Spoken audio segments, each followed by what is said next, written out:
Bienvenue dans Pêche Passion. La pêche au ver de terre est peut-être l'une des plus anciennes, mais aussi l'une des plus pratiquées et des plus efficaces quand on pêche la truite à rôder.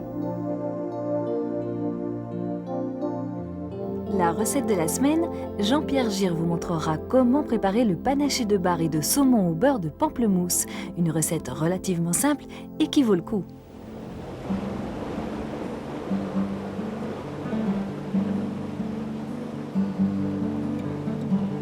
Au printemps, la pêche à la truite au ver de terre est souvent très rentable. Beaucoup de pêcheurs pratiquent cette technique en début de saison.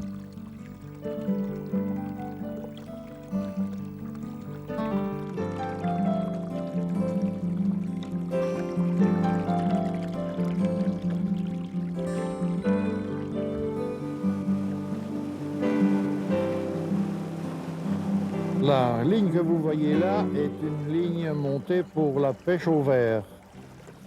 Elle se compose d'un subtil dégradé de plomb, numéro 4 ou 5 sans doute, et d'un bouchon dit toulousain. Toulousain, je ne sais pas pourquoi toulousain, mais enfin, toulousain quand même. Cette pêche est pratiquée en début de saison par bon nombre de pêcheurs, parce que la truite qui sort du frais, très affaiblie, ne trouve pas ne sait pas se sustenter facilement. La rivière n'est pas très riche en début de saison. Et ces vers proviennent des berges. Ils tombent dans la rivière, ils s'en vont au fil de l'eau, et évidemment les truites se jettent dessus, avec grand plaisir. Ces truites, comme je vous le disais, sortent d'un hiver, cette année, rigoureux, disons-le. Elles s'alimentent très difficilement en hiver. La rivière est pauvre, malgré tout, l'hiver. Elle n'est pas très habitée par ces invertébrés, ces petits crustacés qui pullulent en été, mais qui sont rares en hiver. Et elle est toute contente de trouver un beau ver rouge qui lui passe sous le nez. Et voilà pourquoi bon nombre de pêcheurs pratiquent ce genre de pêche.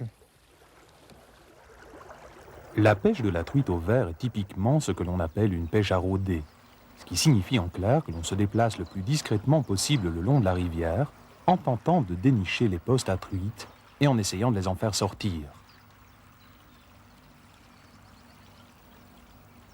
Il existe de nombreuses espèces différentes de vers de terre. Quelles sont les meilleures ? Une règle de base est à respecter. Les truites préfèrent évidemment les vers qui proviennent des berges des cours d'eau dans lesquels elles vivent, qu'elles sont habituées à y trouver, et qui ont pour elles l'inégalable saveur des plats que l'on mange depuis sa plus tendre enfance.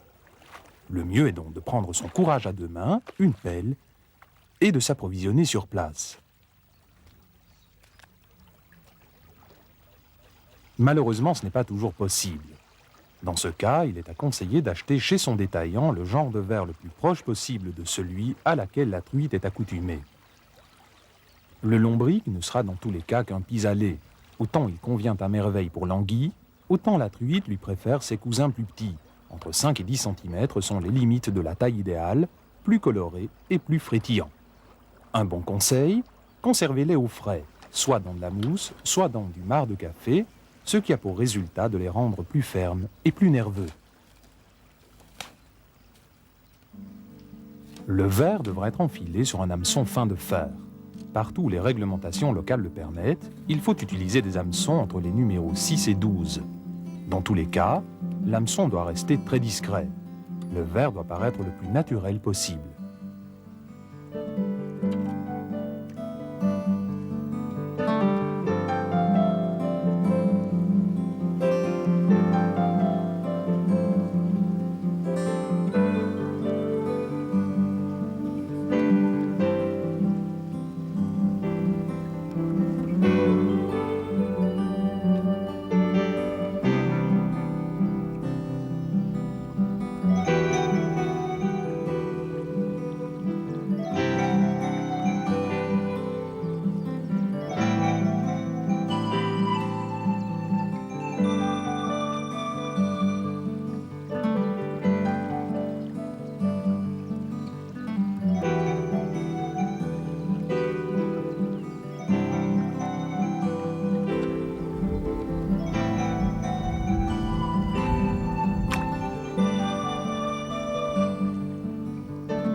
Les techniques de pêche au ver de terre sont très différentes en fonction du type de cours d'eau dans lequel on pêche. Dans les rivières lentes et profondes, comme on en trouve dans les plaines, on pêchera le plus souvent avec flotteur. Dans les torrents de montagne ou dans les petits ruisseaux encombrés, on pêchera au toc. Avec une ligne plus ou moins lestée, cela dépendra de la force et de la vitesse du courant. De toute manière, le lest devra toujours être réduit au minimum. Il servira uniquement à faire évoluer le ver le plus près possible du fond de l'eau.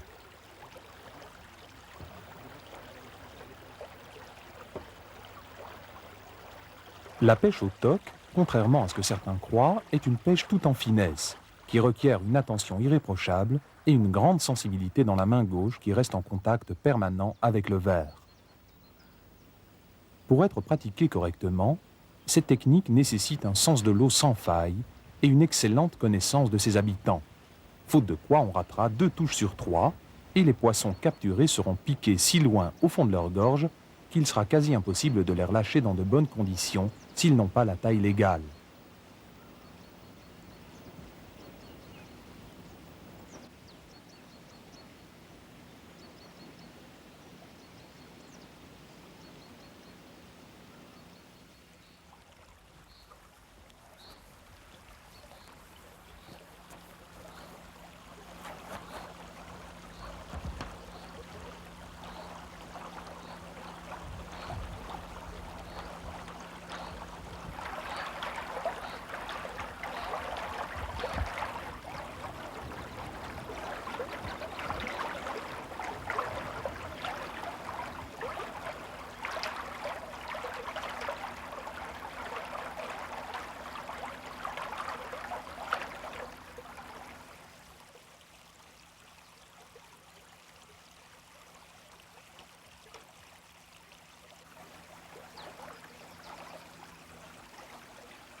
Je me souviens de la première année où on avait ce parcours, la veille de l'ouverture, la nuit de l'ouverture. Je n'avais pas dormi de la nuit tellement. J'étais énervé, j'étais excité, je pensais que j'allais faire une pêche extraordinaire. Alors je suis arrivé ici à l'aube naissante et j'ai commencé à pêcher. Eh ben dis donc, j'étais drôlement déçu. Hein. J'ai dit à mon ami, c'est pas la bonne affaire qu'on a faite là avec cette pêche. Parce qu'il n'y a pas de truite là-dedans. Et quelques temps après, quand les feuilles sont apparues aux arbres et qu'il a fait un peu meilleur, qu'est-ce qu'il y avait comme truite sur ce parcours? Incroyable. Et chaque année, c'est pareil. Qui dit pêche à la truite au ver pense immédiatement rivières et ruisseaux sauvages encombrés de toute une série d'obstacles naturels dans lesquels accrochage et casse sont inévitables. Tout l'art du pêcheur consistera à essayer de les limiter au maximum, éviter les nœuds inutiles sur la ligne, vérifier celle-ci régulièrement de manière à déceler certains points faibles, par exemple le fil érodé. Dans la pêche au toc, on peut toujours imaginer des accessoires utiles, tels qu'une potence en fil de diamètre très faible sur laquelle on montera le lest. Ainsi, en cas d'accrochage, on perdra le lest, mais pas la ligne ni le poisson qui est peut-être au bout. Les meilleurs moments pour pêcher le ver sont ceux où le cours d'eau est en crue, car cette dernière emporte dans le lit de la rivière les vers que la pluie avait fait sortir de leur refuge. Quand l'eau est trouble aussi, on a davantage de chances de capturer une truite au ver que dans une eau pure et limpide. Ayant cassé sur une branche, sans doute, que je ne voyais pas dans la rivière, eh bien, ma foi, je répare la casse. Je vais remettre un bas de ligne, c'est-à-dire un hameçon monté sur un bout de nylon de 25 cm. Que voilà.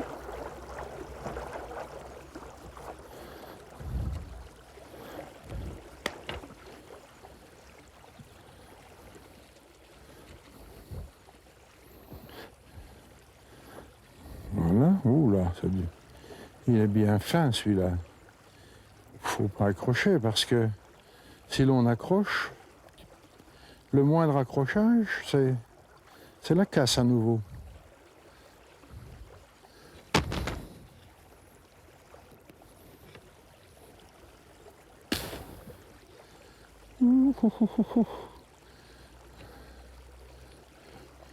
J'ai les pires craintes. Il y a un nœud qui s'est fait là-dessus. Très mauvais, un nœud sur du nylon. Ça casse.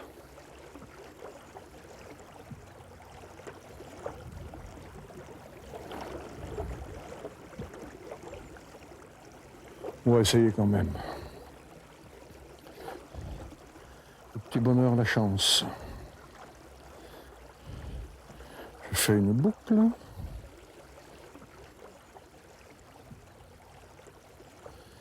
Et j'accouple les deux lignes. Alors, je vais mettre boucle dans boucle. Je passe l'hameçon dans une des boucles et je tire. Et la ligne est accouplée. Voilà. Il me reste à remettre 2 plombs.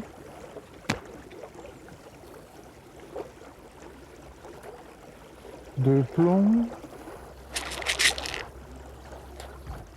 On va en mettre 3. Voilà les plombs. Ce sont de plombs numéro 4.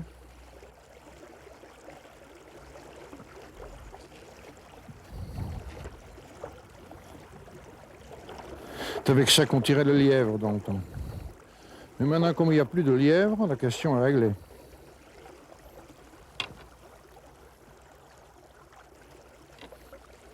Et voilà.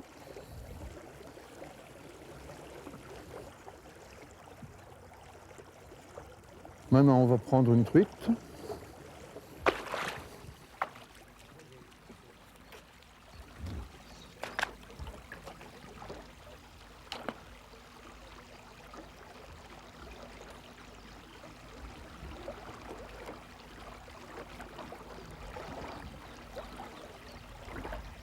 Ah tiens, il y en a une dessus là, tu vois? Regarde. Tu vois?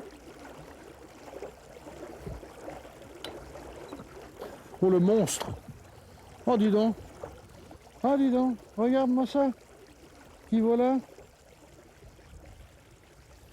Eh ben, petite, mais ô combien jolie! Oh oh! Ça c'est une belle petite truite, ça. On va essayer de ne pas lui faire mal. Pas. Voilà.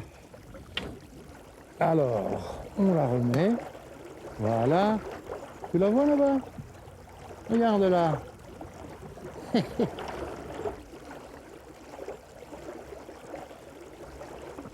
Regarde ces bourriques de hérons là.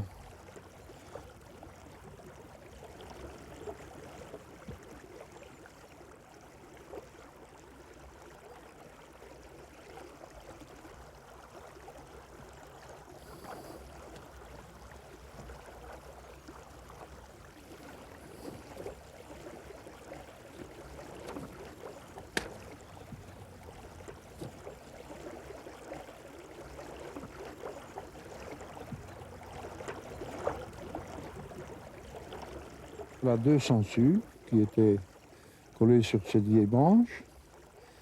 Et la truite qu'on a vue tout à l'heure, on avait sur les nageoires, si ma mémoire est bonne.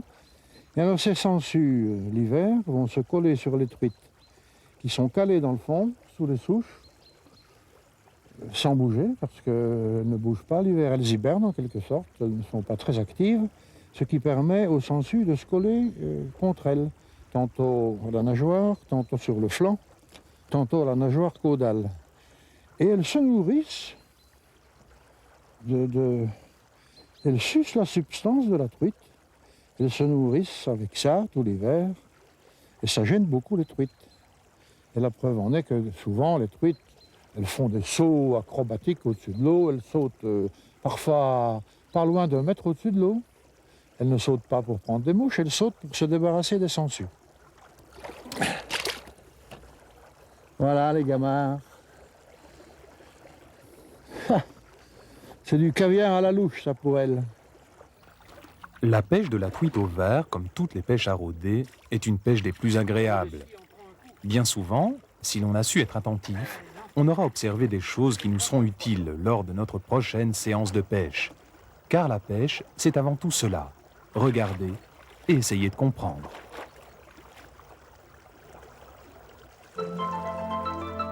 Jean-Pierre Gire vous explique comment réussir une excellente recette, le panaché de bar et saumon au beurre de pamplemousse, une recette originale qui exhale merveilleusement les saveurs du saumon et du bar.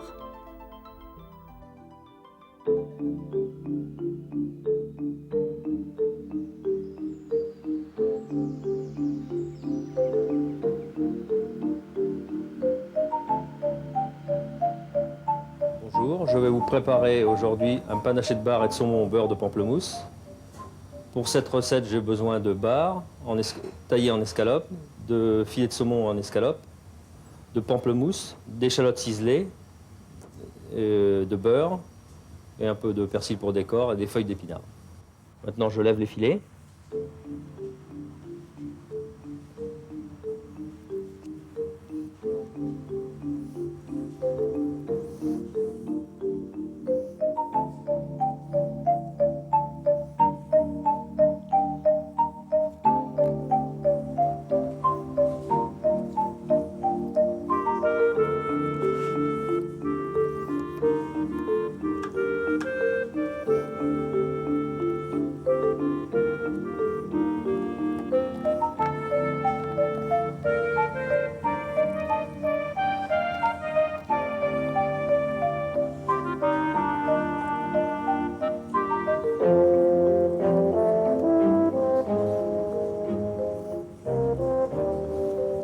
Je vais désarrêter les filets de bar avec une pince à tarte, à chiqueter.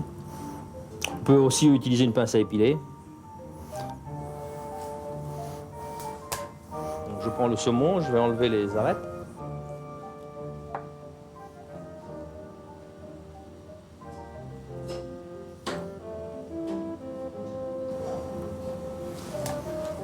Je vais le parer légèrement. Je vais ciseler l'échalote et parer le pamplemousse à vif.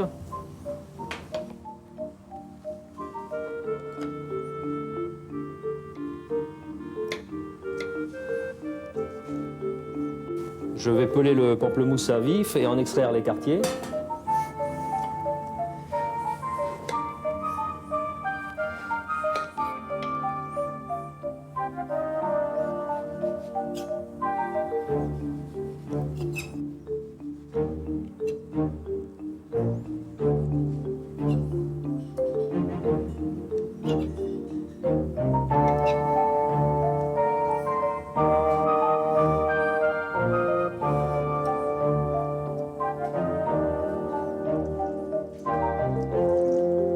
Je vais faire la réduction de jus de pamplemousse et d'échalote.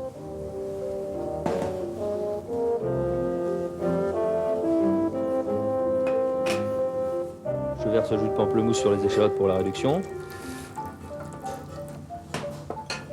Et je mets à réduire sur la plaque du fourneau. Alors je laisse réduire presque à sec. Après, j'incorporerai une petite cuillère de crème et je monterai au beurre. Bon, on va détailler les escalopes de saumon.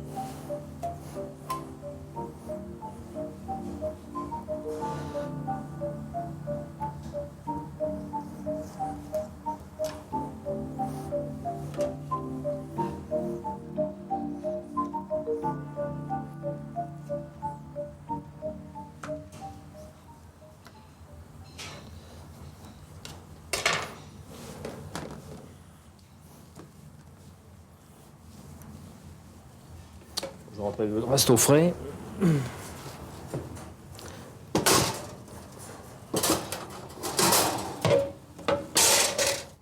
Je vais blanchir les épinards dans l'eau bouillante.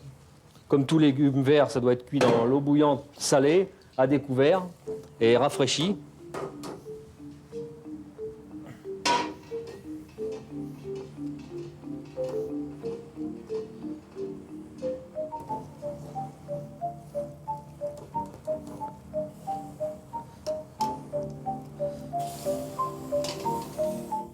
Alors j'incorpore une petite cuillère de crème fraîche dans la réduction de jus de pamplemousse pour maintenir le beurre blanc, pour qu'il risque moins de se séparer.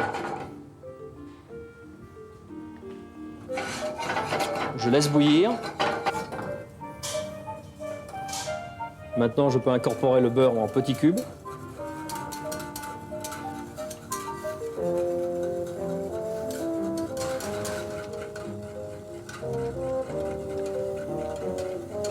Maintenant, j'assaisonne le beurre blanc.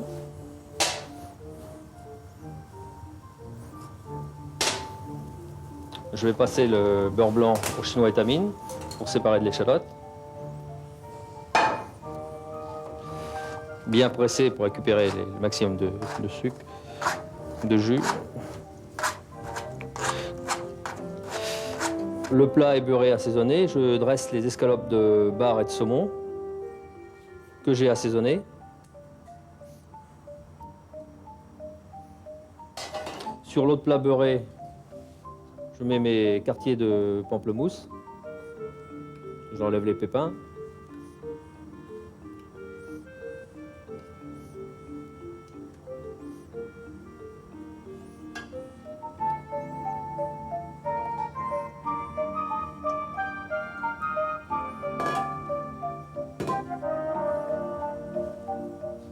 Quand le four va être à température, je vais cuire 4 à 5 minutes à la vapeur les escalopes de saumon et de bar et je vais chauffer les quartiers de pamplemousse. Je mets les escalopes au four.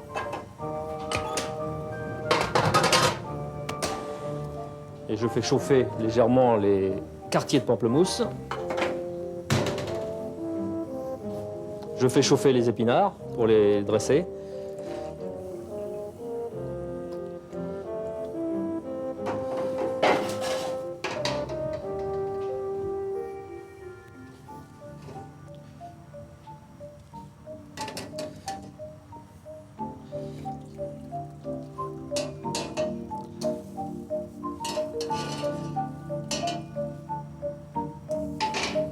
C'est les assiettes.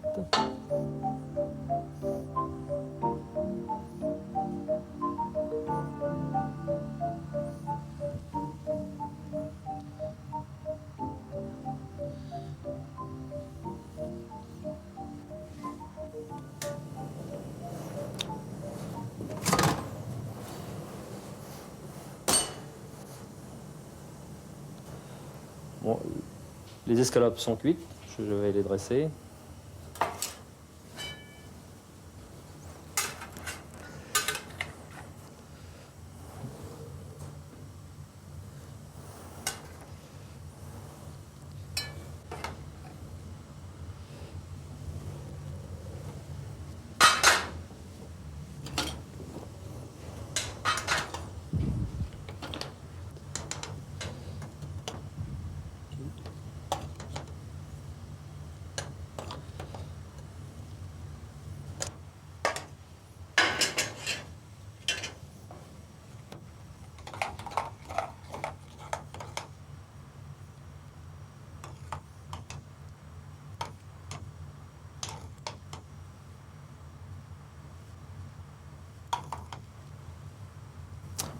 Je mets le fleuron en petit décor.